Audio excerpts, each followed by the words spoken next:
I still remember the exact moment my life changed. The moment I realized the homeowners association wasn't just meddling in my life. They were actively stealing from me.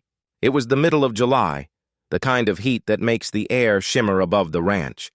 And I was walking across my property, boots sinking into the dry dirt, checking the irrigation lines that had always been my lifeline. My crops were struggling more than usual, wilting even though I'd watered them like clockwork. Something didn't feel right. At first, I blamed the weather. I blamed myself for not noticing a kink in the system. But then I noticed it. A faint, almost imperceptible hum of water flowing, not into my fields but away from them.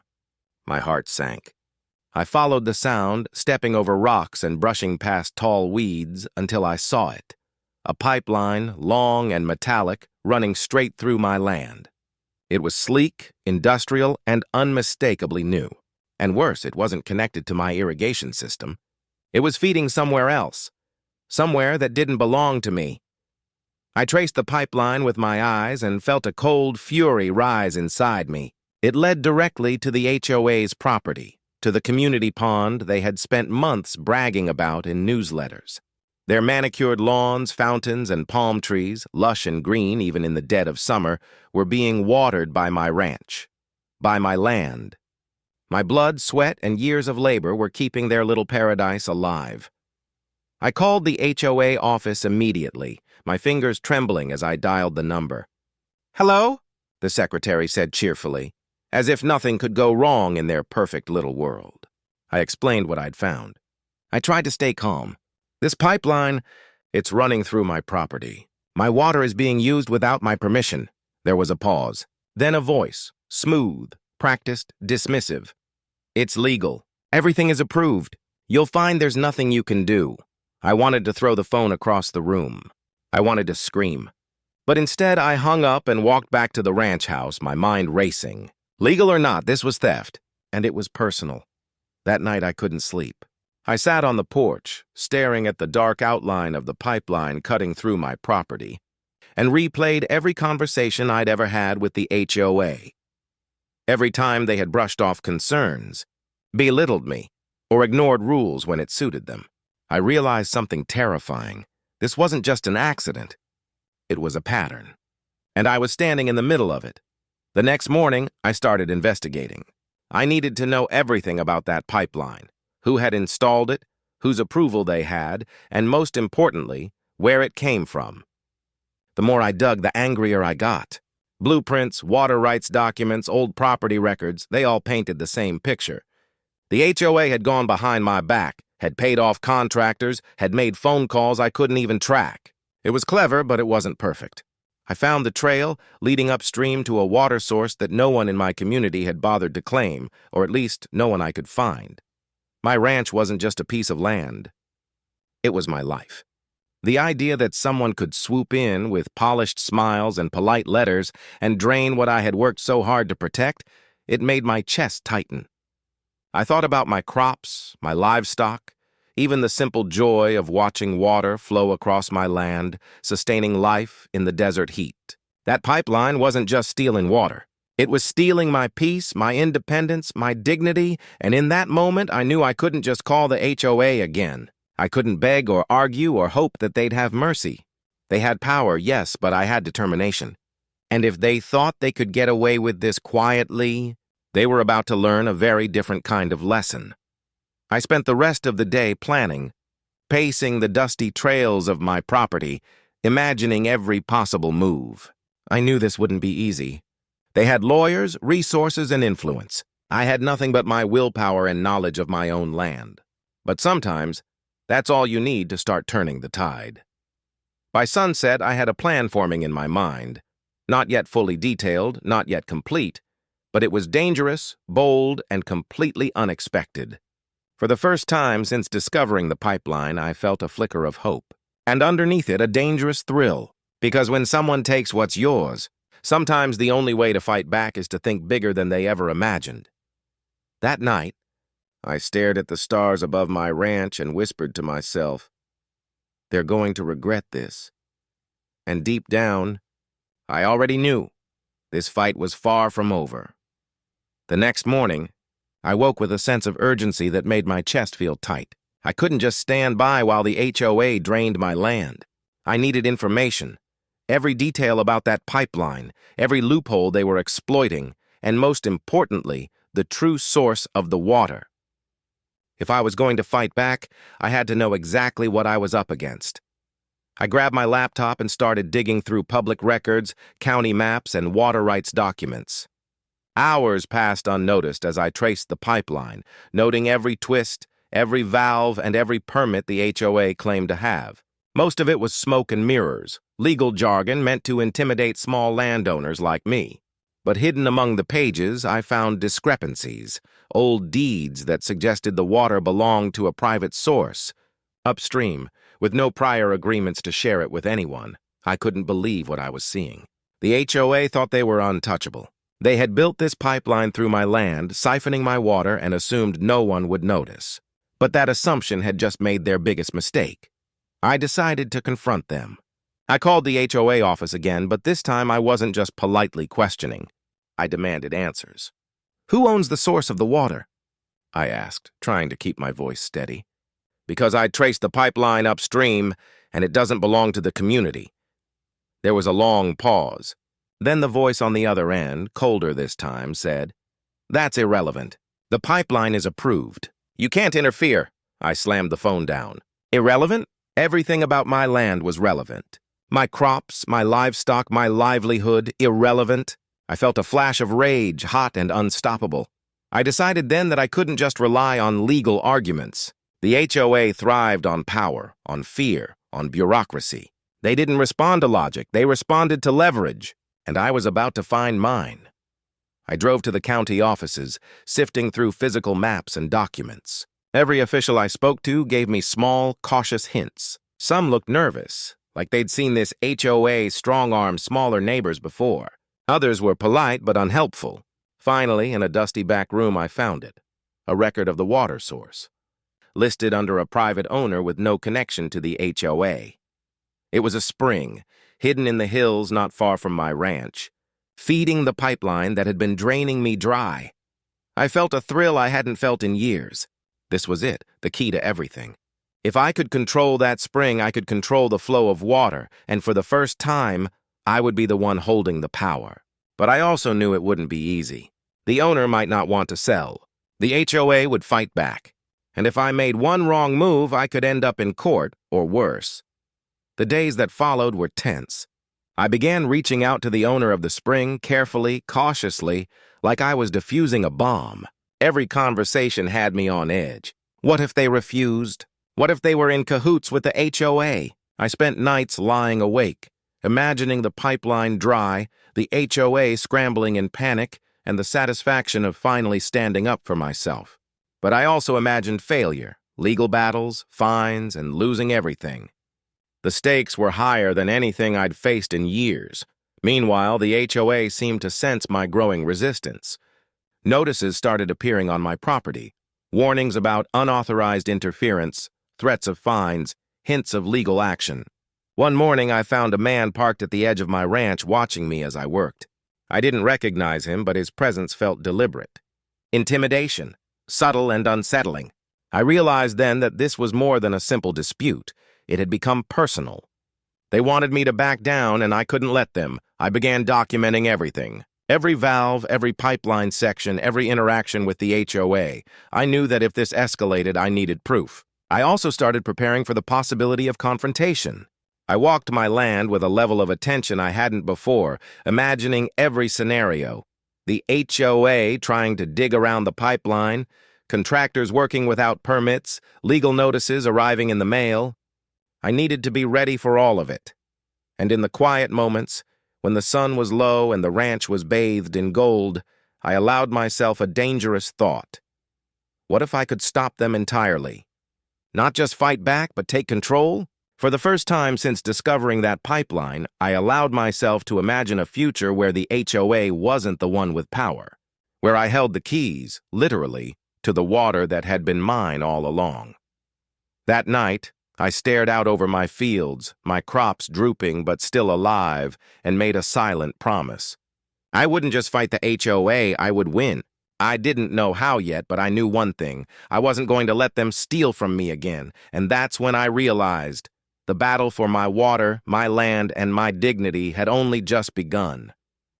I couldn't sleep that night, my mind racing with possibilities and worst-case scenarios. The pipeline, the HOA, my ranch. It was all tangled together and every thread pulled tighter with each passing day. I knew one thing. If I hesitated, the HOA would keep draining my water, my livelihood, my pride. Hesitation was no longer an option. The next morning, I set out to make contact with the owner of the spring. It wasn't a simple phone call or a polite knock on a door. The property was tucked away in the hills, far enough that most people wouldn't even know it existed. I drove slowly along a dirt road, scanning the edges of the trees for signs of life. My heart was pounding, not just from anticipation, but from fear. Fear that this could fail spectacularly, that I could walk away empty-handed, and that the HOA would tighten its grip even further. When I finally reached the property, a small cabin came into view, weathered and quiet. I knocked, and a man appeared, older than I expected, with eyes sharp and wary. He studied me like I was a threat. I took a deep breath. "I'm here about the spring," I said. "I know it's yours, and I want to make an offer." His eyebrows shot up. "An offer?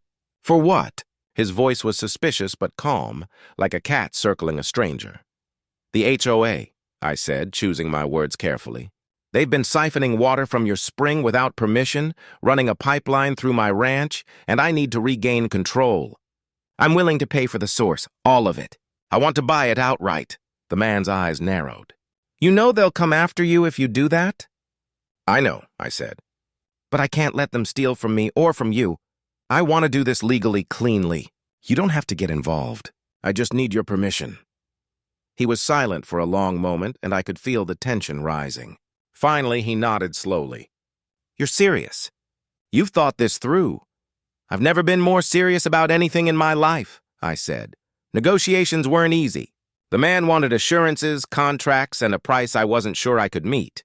I left my ranch, drove to the bank, and signed papers I'd never imagined signing in my life. Each signature, each notarized form, made the reality sink in. I now owned the spring. The water, the lifeblood of the HOA's little paradise, was under my control. I didn't celebrate. I couldn't. The moment I walked back onto my ranch, the weight of the situation hit me. The HOA would find out, and when they did, there would be consequences. This wasn't just a power shift, it was a provocation. I knew their smug, polished faces would turn furious. They had always relied on fear and intimidation, and now I had given them a reason to escalate. And escalate they did. A week later, I noticed unfamiliar trucks parked near the pipeline. Contractors with logos I didn't recognize were inspecting valves and digging trenches. A man in a suit stood by the edge of my property, taking notes and glancing at me with a look that promised trouble. My stomach churned. The HOA wasn't going to accept defeat quietly. They were planning something. What, I didn't know yet, but I knew it wouldn't be small. That evening, I received a letter. The HOA claimed I was interfering with shared water resources and threatened legal action. My blood ran cold. Their language was polished, but the threat was clear. "Cross us, and we'll make sure you regret it." I read it over and over, my hands shaking, realizing that this fight had just become personal. They weren't just stealing my water, they were trying to scare me into submission. But fear wasn't going to stop me. If anything, it fueled a fire inside me I hadn't felt in years. Every time I walked past the pipeline, I imagined redirecting it, cutting off their supply, making them feel a fraction of what I had felt when I saw my water vanish the first time. The thought was intoxicating, but I knew I had to be careful. One wrong move and I could lose everything. My ranch, my credibility, even my freedom. Then came the twist I hadn't anticipated. One morning I discovered that someone had tampered with my irrigation system. A valve had been loosened, a section of pipe slightly bent. It was subtle, almost invisible, but it was deliberate. The HOA, or someone working for them, had crossed the line. They were testing me, probing my defenses. The realization made my heart pound. This wasn't just about water anymore. This was a battle of wills, and they were trying to intimidate me into backing down.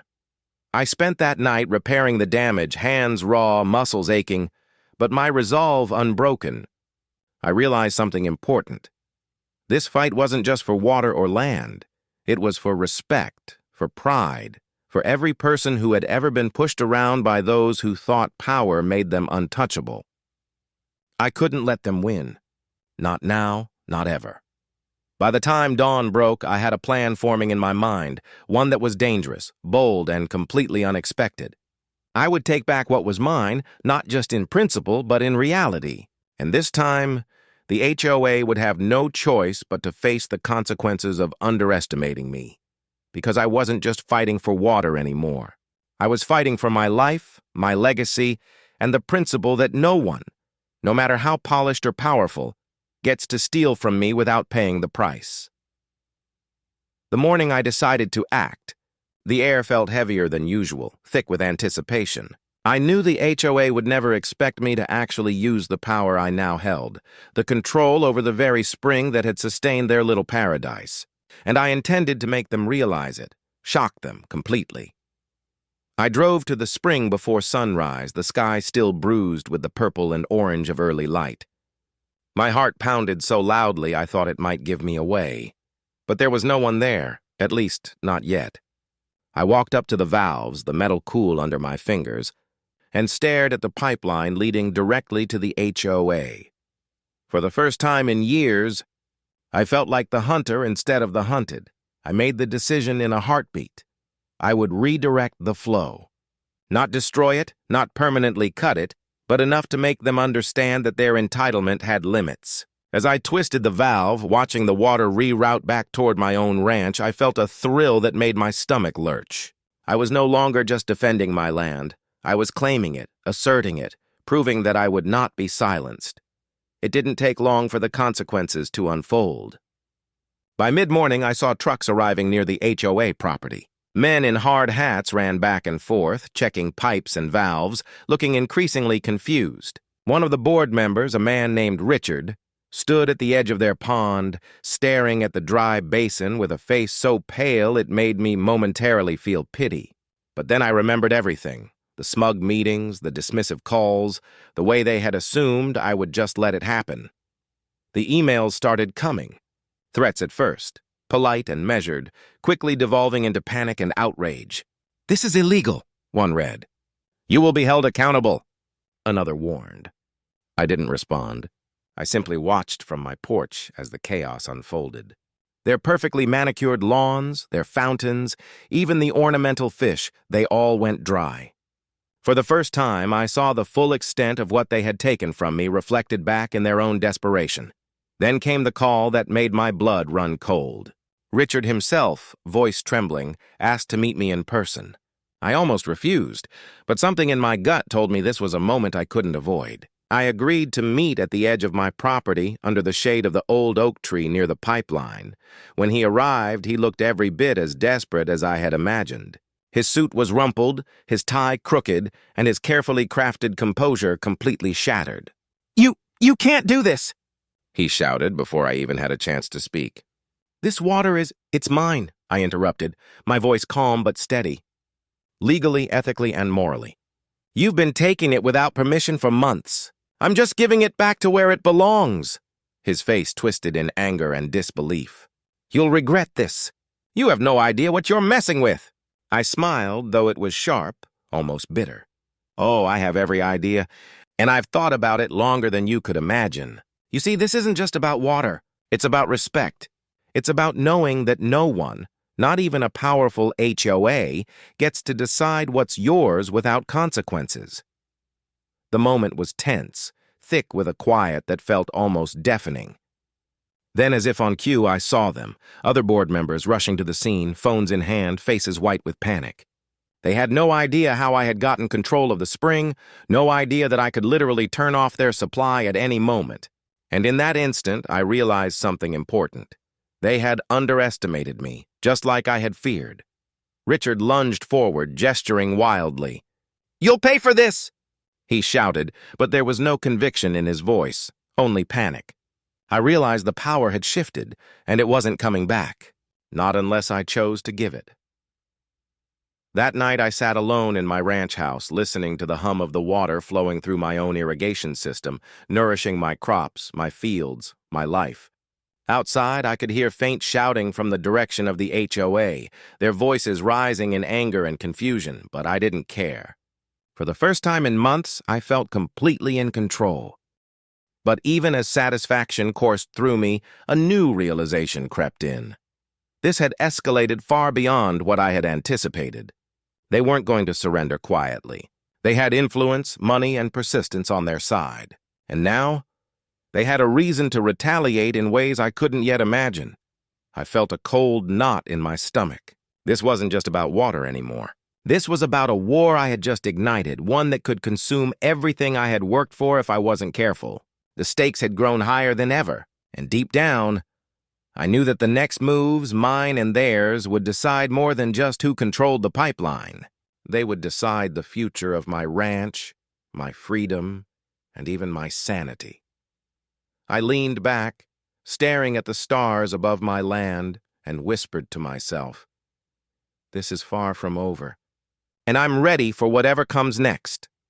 The pipeline was mine to control, but the battle for my life, my land, and my dignity had only just begun. I woke that morning to a silence that felt heavier than usual. At first, it was almost peaceful, my crops thriving, the water flowing steadily through my irrigation lines. But peace, I had learned, was temporary when the HOA was involved. By mid-morning, the first signs of escalation appeared. A convoy of trucks rolled onto my property. Contractors I didn't recognize were armed with tools, surveying equipment, and something darker in their posture: intent. I felt a jolt of fear and anger at the same time.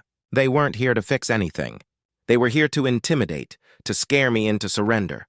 I grabbed my phone and called the local authorities, but even before I spoke, I knew how this would go. The HOA had connections: political, financial, influential. The sheriff was polite, nodded, made notes, but in the end, he said, "I don't think there's much we can do until something breaks." My stomach sank.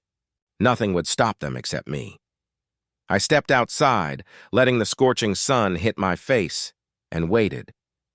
And then they came, walking right up to the edge of my land. Richard led the group, his suit wrinkled, tie crooked, and eyes flashing with fury. This was it, the moment where all the tension of the past weeks came crashing down. "You have no right," he shouted. "You're trespassing on HOA property. You'll pay for this." "I own the water," I said, my voice shaking, not from fear but from rage and adrenaline. "Everything you're using to water your lawns, your ponds, your fountains, you've been taking from me. And now it stops." For a second, everything froze. Contractors exchanged nervous glances. Richard's mouth opened, then closed. He realized the reality of the situation. Every drop of water flowing through that pipeline was mine. I could cut them off entirely if I wanted, and they knew it. Then, one of the contractors made a move, just a step toward the pipeline, and my anger boiled over. I ran, faster than I had in years, and grabbed the nearest valve, twisting it with all my strength. Water rerouted completely toward my ranch, and I heard the shouts behind me. The sound of panic as hoses sputtered dry, fountains stopped mid-spray, and the perfectly manicured lawns of the HOA turned dusty brown. I stood there, chest heaving, watching the chaos I had unleashed. For a moment, I felt triumphant, powerful, alive. I had taken back what was mine. I had finally struck a blow that couldn't be ignored. But then reality hit me like a punch to the gut. This wasn't just about victory, it was about consequences. Richard ran up to me, pointing, shaking with rage. "Do you have any idea what you've done? This is criminal! You'll be sued, fined, taken to court." "I have every right," I said, my voice firmer now, but my hands still trembling. "And you've been stealing from me." "I didn't start this, you did," he sneered, but I could see it in his eyes. Fear. For the first time, they understood they had underestimated me, but the fear was only a fraction of what I felt inside. I had won, yes, but at what cost? My ranch had been pushed to the edge, my sleep stolen by worry, my nerves raw from weeks of tension. And now I had provoked a board that would stop at nothing. After what felt like hours, the trucks left, but the tension lingered. I walked through my fields, checking every line, every valve, every drop of water. My crops thrived and the pipes hummed steadily, but I knew this calm was fragile. I had made my statement, but the HOA would regroup. They would come back, stronger, more cunning, and I had to be ready. That night I sat on my porch, the air warm, the smell of earth and water surrounding me. My phone buzzed constantly, messages, threats, angry emails, but I ignored them. I stared at the hills, at the place where the spring flowed freely, and I realized something. I had not only defended my land, I had reclaimed it. But the emotional toll hit me then. My hands were sore from twisting valves, my heart still raced, and my mind replayed every threat, every smug smile from the HOA, every time they had assumed I would be powerless. I felt anger, yes, but also exhaustion, fear, and a strange, bittersweet relief. I had taken control, but I also knew that nothing would ever be the same. The climax of this battle had passed, but the fallout was already beginning. Neighbors started whispering. Some admired what I had done, seeing me as a hero. Others worried I had gone too far. The HOA's board members were rumored to be scrambling lawyers and filing complaints with the county. And deep down, I knew they were already planning their next move. Something bigger, more personal, more dangerous. But for now, as I poured myself a glass of water from my tap, clean, abundant, mine, I allowed myself one small victory. I had fought for what was right. I had stood up against power and greed. And even as the storm loomed on the horizon, I felt a quiet confidence, a certainty that I could weather whatever came next. This battle had changed everything. I wasn't just a rancher anymore. I was a force they couldn't ignore. And I knew with absolute clarity that the next chapter of this fight would test me like nothing else in my life. The days after the confrontation were tense, like walking on the edge of a blade. Every sound of an engine, every unexpected knock on my door made my heart race. I expected retaliation, threats, maybe even legal action, but something unexpected happened instead. The HOA slowed. They retreated. The water, my water, was under my control, and no amount of shouting or paperwork could change that. It wasn't immediate victory. There were still letters, phone calls, and angry messages. But the fear in their tone was unmistakable. They had assumed I was weak, easily intimidated, someone who would let their power dictate my life. They had been wrong. I had taken what was mine, and in doing so, I had reclaimed more than water. I had reclaimed my dignity, my independence, my voice. I spent the next few weeks restoring my ranch to full health. Crops that had struggled began to flourish again under the steady, abundant flow from the spring. The livestock drank freely, and I could finally breathe without the constant knot of worry in my chest. There was a satisfaction in seeing my land come alive again, in knowing that every drop of water now served the life I had built, not some distant boardroom's sense of entitlement. Neighbors started talking quietly at first, then more openly. Some came by to congratulate me, others to ask questions about how I had done it. There were even a few who admitted they had been too afraid to challenge the HOA themselves, but had watched my stand with admiration. In a strange way, I had become more than a rancher. I had become a symbol, proof that it was possible to fight back, to stand firm even against seemingly insurmountable power. Richard never came back to confront me in person. I heard through the grapevine that he had spent weeks trying to find a legal angle, some way to undermine my claim to the spring, but each attempt failed. Every lawyer he consulted had reminded him of the simple truth. I had acted within my rights. I had done my homework. I had been thorough, patient, and persistent. And now I was untouchable in a way he had never anticipated. But the victory wasn't without its lessons. I realized that standing up wasn't just about winning. It was about knowing your worth, preparing carefully, and being willing to take risks others would avoid. I had learned that power doesn't always lie in authority or money. Sometimes it lies in knowledge, strategy, and the courage to act when it matters most. I had also learned that greed and entitlement will only push people so far before they falter when faced with someone who refuses to be intimidated. As the weeks turned into months, life settled into a new rhythm. I still tended my fields, still checked valves and pipes, but now there was a sense of control, of security. The spring flowed steadily, the pipeline hummed quietly, and I could finally enjoy the simple pleasures of the ranch. The smell of fresh earth, the sound of water rushing through channels, the quiet moments under the stars. I often reflected on that first day I discovered the pipeline. The anger that had surged through me, the sense of violation. I realized then that those feelings were not just about water. They were about respect, about standing up for yourself, about refusing to let others dictate the terms of your life. That anger had driven me, yes, but it had also taught me something deeper. True strength isn't just about confrontation. It's about persistence, preparation, and knowing when to act. I also learned about fear, how it can paralyze, but also how it can sharpen your focus. I had been terrified, yes, and every step of the way I had weighed risks and consequences. But I had allowed that fear to guide me rather than control me, to push me toward solutions rather than freeze me in place. It was the most important lesson of all. One evening, as the sun set over the rolling hills of my ranch, painting the sky in shades of gold and crimson, I stood by the spring and let the sound of water fill the air.